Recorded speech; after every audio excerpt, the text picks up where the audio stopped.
Across our country, the Department of Veterans Affairs uses creative arts as one form of rehabilitation, and they host a competition for those creatives each year.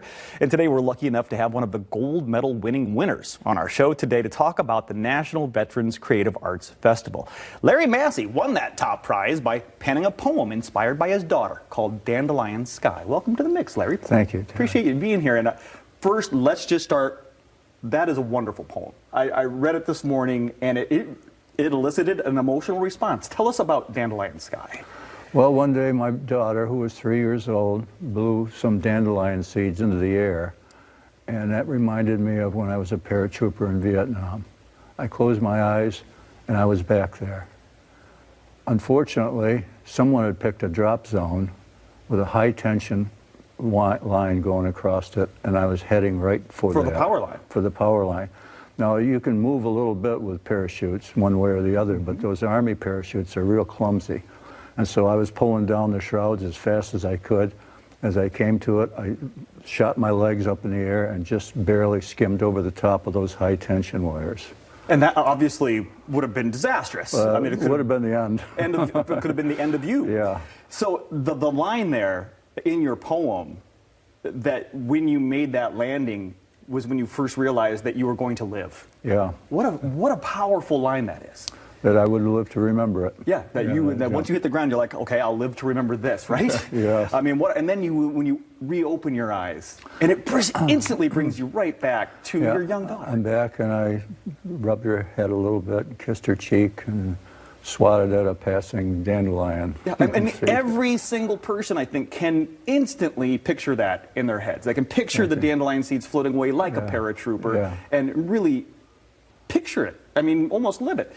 Talk about how that helped you with dealing with the things that many veterans deal with. Yeah. Well, it takes your mind away from your worries. Now, I made my living as a historian writing about Michigan history, and I wrote 22 books about Michigan. But every now and again, I'd play hooky from what I was supposed to be doing, and I'd write a poem. And that was so relaxing, and it's good in cases of post-traumatic stress and all those things like that.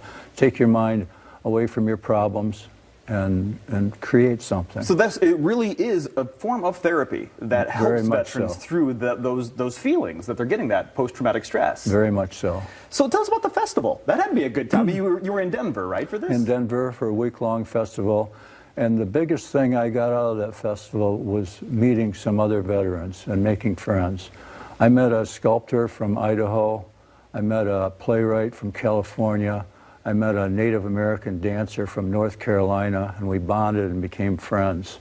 And that was the best part of that whole festival. What about the most unlikely squad you'd ever think of? Here you found your people, right? You got that together. We had this common experience of being in the military and getting hurt. Would you say that this is something you would encourage other veterans to possibly try? I mean, there are plenty of creatives out there. Definitely try it, and you never know. Like I didn't know that I would win at all. And let's tell that story too, because not only did you submit this poem, but then you just kind of forgot about it. Last summer I submitted the poem and just said, well, I wouldn't win anything. And then a couple days after Christmas, I got a phone call from the VA. Hey, you took first prize in the national contest. Whoa. What? And you forgot about it. You're like, oh yeah, that great poem. Are you going to plan to continue? Obviously, you're a writer. You're going to continue writing? Yes. What is it? Leaves from the Allegan Forest. You brought one of your books. That's a book that I published after I submitted that poem. A compilation of poems that I've written over the last 25 years or so. Is that poem in there, I'm assuming? Yes, it is. All right, so Dandelion Sky is in this book, along with many of your other poems. 63 other poems. 63 other poems. Most of them about Michigan, because we live in the Allegan Forest, and I take walks there, and I'm inspired to write poetry. I love it. Let's get that book in people's hands so they can read this amazing poem, or you can even go online, just Google Larry Massey, Dandelion Sky, take 5 minutes out of your day and read that poem. It is powerful. National Veterans Creative Arts Festival happened, and if you want to get involved, they do it every year. department.va.gov for more. We'll be right back.